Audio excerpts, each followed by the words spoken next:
Em 1863, a pequena pessoa Lavinia Warren casou-se com um artista de preenchimento. Ambos eram famosos e alguns anos depois foram divulgadas fotos deles com um bebê. O público enlouqueceu com a notícia e eles começaram a fazer turnês por todos os estados com a criança. No entanto, a verdade por trás disso pode te chocar. Antes de prosseguirmos, quero informar que agora tenho assinaturas no canal. Se você deseja vantagens exclusivas, certifique-se de se juntar. Agora. Vamos voltar ao início. Lavinia Warren, nascida Mercy Lavinia Warren Bump em 31 de outubro de 1841 em Middleborough, no condado de Plymouth, Massachusetts. Seus pais, James Sullivan Bump e Holder Pierce Warren, eram descendentes distantes dos passageiros do Mayflower e tinham meios decentes. Os pais de Lavinia eram ambos de altura média e ficaram muito felizes quando sua filha nasceu saudável. Ela pesava 6 libras ao nascer e permaneceu pequena para a sua idade conforme crescia, mas logo parou de crescer completamente. Como se descobriu, Lavinia tinha nanismo proporcional. Isso foi quase certamente causado por um distúrbio pituitário que impactou na produção do hormônio do crescimento em seu sistema. Isso resultou em um indivíduo crescendo para ser muito pequeno. No entanto, esse tipo de nanismo resulta em cada parte crescendo proporcionalmente às outras partes. Incomumente, a irmã mais nova de Lavinia, Minnie, nascida em 1849, também tinha nanismo proporcional. Lavinia alcançou a altura máxima de 2 pés e 8 polegadas, ou 81 centímetros, enquanto Minnie era até um pouco menor. O par tinha outros 7 irmãos que cresceram todos com uma altura normal. Apesar de serem extremamente pequenos, eles eram saudáveis e eram tratados como os outros irmãos, tendo uma vida normal em Massachusetts, indo à escola e fazendo tarefas domésticas. Para Lavinia, porém, tudo isso logo mudaria. Após os estudos, ela se tornou professora. Ela era evidentemente inteligente, iniciando sua carreira aos 16 anos, mas isso não perduraria. A ascensão de Lavinia à fama aconteceu bastante por acaso. Um verão, em sua adolescência, um primo a convenceu a viajar para o oeste, onde possuía um barco no rio Mississippi. Quando Lavinia chegou lá, ela descobriu que o convite não tinha sido totalmente inocente. Um show chamado Museu das Maravilhas Vivas estava sendo realizado lá por um showman local. Isso fazia parte do boom contemporâneo, no que muitas vezes eram chamados de shows de aberrações, shows de curiosidades ou até mesmo museus e circos, que exibiam pessoas com características incomuns, sejam elas gigantes, gêmeos siameses ou anões como Lavinia e sua irmã Minnie. Lavinia foi rapidamente convencida a se juntar ao show como a rainha liliputiana, uma referência aos liliputianos, as pequenas pessoas que habitavam a terra de Lilliput no famoso romance As Viagens de Gulliver, de Jonathan Swift. Ela passou os próximos anos se apresentando periodicamente na região do Mississippi, se movendo entre lá e Massachusetts.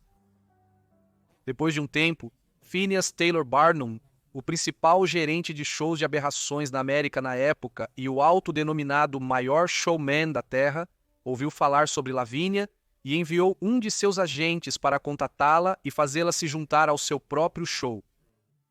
O ano era 1862 e o Museu Americano de Barnum, em Lower Manhattan, era o principal show do seu tipo na época. Seduzida por um salário maior do que o que estava recebendo no Mississippi, Lavinia logo partiu para a Big Apple para se juntar ao show de Barnum. Foi um começo bem-sucedido. Lavinia cantou e dançou no show.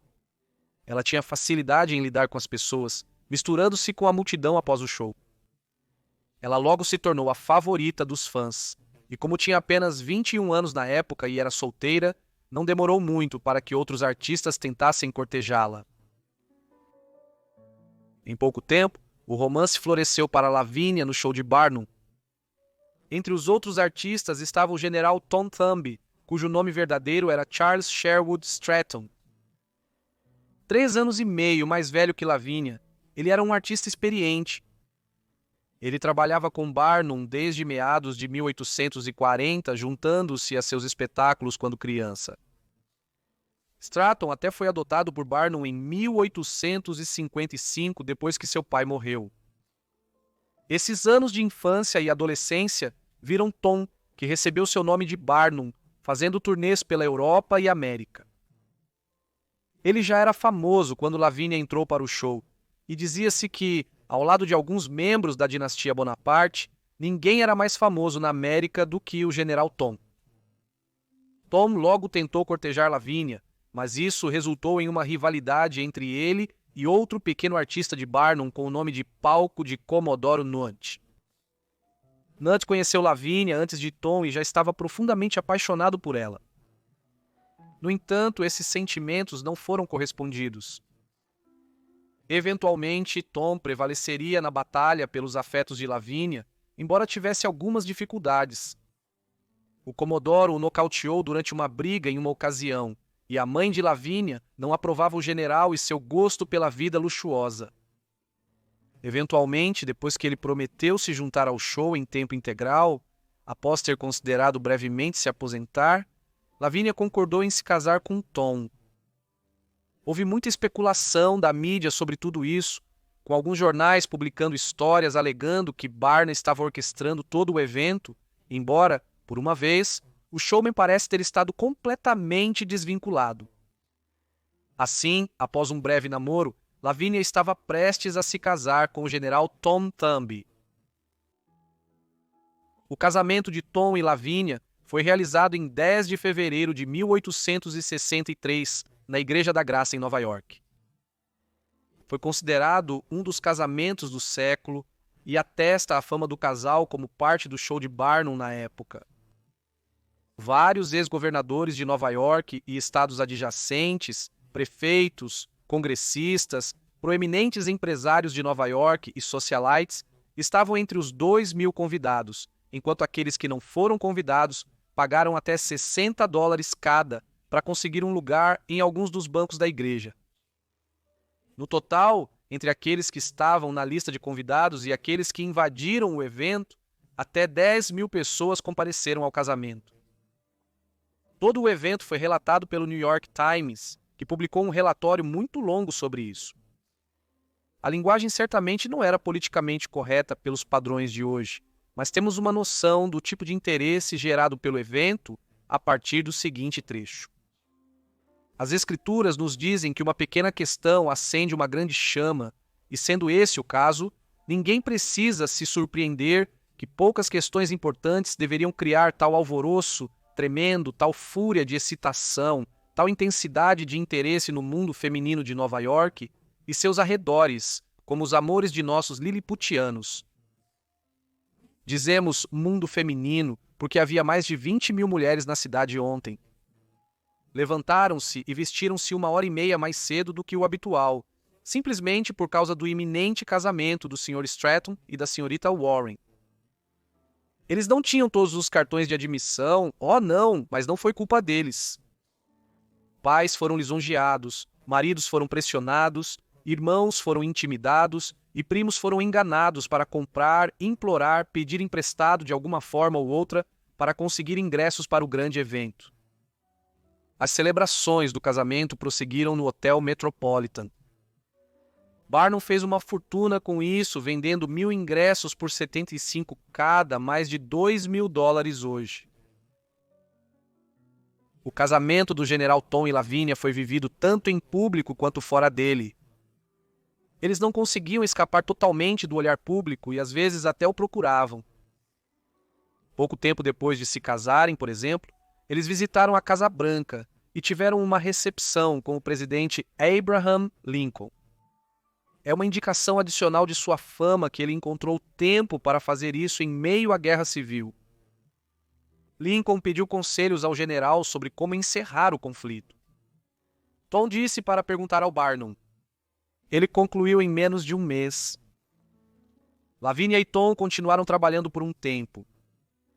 Barnum organizou uma turnê de 3 anos pela Europa, durante a qual visitaram a maioria das grandes capitais da Europa e se encontraram com figuras proeminentes como o imperador Napoleão III da França, o rei Vítor Emanuel II do recentemente unificado Reino da Itália e o Papa Pio IX, o bispo de Roma, com o maior tempo de serviço. Depois disso, eles seguiram para a Índia Britânica e passaram por cidades como Calcutá e o que agora é Bangladesh, antes de retornar para a América. Até então, eles haviam acumulado uma fortuna substancial, sendo milionários pelos padrões de hoje e viviam uma vida de luxo, embora houvesse alguns contratempos. Devido ao seu pequeno tamanho, Lavínia era vista como uma criança pelo público, com muitos que a conheceram querendo segurá-la ou acariciá-la. Claro, Barnum incentivou essa imagem dela, mesmo quando ela envelheceu em seus 30 anos, para manter altas vendas. Lavínia já era uma mulher adulta agora, e não gostava de como era vista como uma criança, mas continuou a se apresentar mesmo assim, declarando: "Eu pertenço ao público." Nos anos seguintes ao casamento, com o interesse no casal diminuindo, fotos deles com um bebê foram divulgadas. O público enlouqueceu com essa notícia, e isso foi seguido por uma turnê nacional onde Lavínia apareceu com seu bebê. No entanto, essa não era realmente a criança de Lavínia, e a verdade por trás disso era bastante sombria. Na realidade, Barnum e sua equipe iam a um orfanato local antes de cada show e secretamente garantiam uma criança para aparecer. Essa seria a criança que apareceria diante das multidões e, uma vez terminado o show, eles devolveriam a criança ao orfanato. Quando se mudavam para outra cidade, eles faziam a mesma coisa. Barnum, no entanto, afirmava que era o bebê deles que aparecia, e parece ter inventado uma história de que a criança havia morrido aos 2 anos de idade de uma inflamação no cérebro. O truque foi tão bem sucedido que muitos historiadores até recentemente acreditavam que era verdade. Na verdade, Lavínia nunca teria filhos, preocupada que poderia morrer durante o parto devido ao seu pequeno tamanho. Nos anos seguintes, a vida de Lavínia tomou um rumo trágico. Em 1878, sua irmã Minnie morreu em seus braços devido a complicações durante o parto, pois seu bebê de 6 libras era demais para seu pequeno corpo suportar. Sua filha bebê também morreu horas depois. Então, em janeiro de 1883, Lavínia e seu marido estavam visitando a Newhall House, em Wisconsin, quando o hotel pegou fogo. O fogo se espalhou rapidamente por todo o prédio e parecia que eles sofreriam um destino trágico. Felizmente, eles foram avistados e seu pequeno tamanho facilitou para os bombeiros os carregarem para a segurança. Este foi um dos piores incêndios em hotéis na história americana, com pelo menos 70 pessoas perecendo no incidente. Apesar de quase falecer, Tom não sobreviveria muito mais tempo. No dia 15 de julho de 1883, 6 meses depois de quase terem sido mortos no incêndio, ele morreu de um derrame com apenas 45 anos de idade. Os anos de vida dura o alcançaram. A morte de Tom colocou Lavínia em uma posição difícil. Primeiramente, ela estava devastada emocionalmente e permaneceria de luto por grande parte do resto de sua vida. Em segundo lugar, sua situação financeira não era boa após a morte de Tom.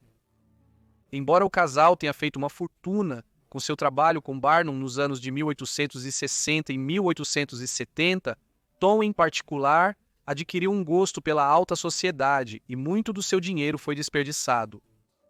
E isso foi gasto em coisas como um barco à vela, várias propriedades, um aras, manutenção de uma casa luxuosa que incluía uma carruagem puxada por cavalos para ir a eventos e champanhe e charutos caros. Então, Lavínia tinha apenas $16.000 restantes quando Tom morreu. Era uma quantia decente de dinheiro na época, cerca de $500 mil hoje, mas ela ainda teve que voltar a trabalhar para tentar ganhar mais dinheiro para continuar vivendo do jeito que estava acostumada e para cobrir suas pesadas despesas. Lavínia logo se encontrou trabalhando como parte de um show com o conde Primo Magri, um anão italiano, 8 anos mais jovem que ela, que havia trabalhado com ela e Tom ao longo dos anos. Ele tinha um co-performer chamado Giuseppe, que alegavam ser seu irmão gêmeo e se apresentava como Barão Dedinho. Lavínia e o Conde logo começaram um relacionamento, e em 1885, 2 anos após a morte de Tom, eles se casaram em Nova York, na mesma igreja em que Lavínia e Tom se casaram, 22 anos antes. Lavínia e o Conde permaneceram casados por 34 anos até suas mortes, que ocorreram pouco tempo uma após a outra. Foi uma união estranha e precipitada, já que ambos aparentemente eram regularmente infiéis um ao outro. Eles também continuaram a trabalhar até muito tarde em suas vidas, pois ambos tinham gostos caros e gastavam dinheiro assim que o ganhavam. Além disso, o auge dos shows de aberrações e circos que Barnum e outros dirigiam na América estava passando, e a renda que artistas como eles podiam ganhar havia diminuído nos anos de 1890 e 1900. Parte do motivo pelo qual os shows estavam tão fora de moda era porque os filmes começavam a aparecer. A indústria cinematográfica de Hollywood começou a se desenvolver a partir de 1912, conforme cineastas migravam para a Califórnia para fundar estúdios de cinema. Lavínia e o Conde foram alguns dos primeiros anões a aparecer em um filme quando apareceram em O Cortejo Liliputiano, que estreou em 1915. O filme mudo era tão politicamente incorreto quanto se pode imaginar, apresentando personagens com nomes como Pee-wee e Tio Tiny Mite, e envolvendo personagens andando em pôneis de Shetland. Sua aparição em O Cortejo Liliputiano foi o último ato notável na longa carreira de Lavínia. Ela faleceu em 25 de novembro de 1919 em sua cidade natal, Middleborough, Massachusetts. Ela tinha 78 anos de idade e viveu uma vida muito longa pelos padrões da época. Lavínia foi sepultada ao lado de Tom, onde ele havia sido enterrado 36 anos antes. Sua lápide simplesmente dizia, sua esposa. O Conde Magri morreu no ano seguinte. Obrigado por assistirem a este vídeo sobre Lavínia Warren, espero que tenham gostado. Deixe-me saber o que você achou da vida dela nos comentários abaixo. E se você tiver outras sugestões, também não deixe de deixá-las nos comentários abaixo. Inscrevam-se e ativem as notificações para receberem meus vídeos assim que forem publicados. É tudo de mim. Verei vocês na próxima Vida Esquecida. Obrigado.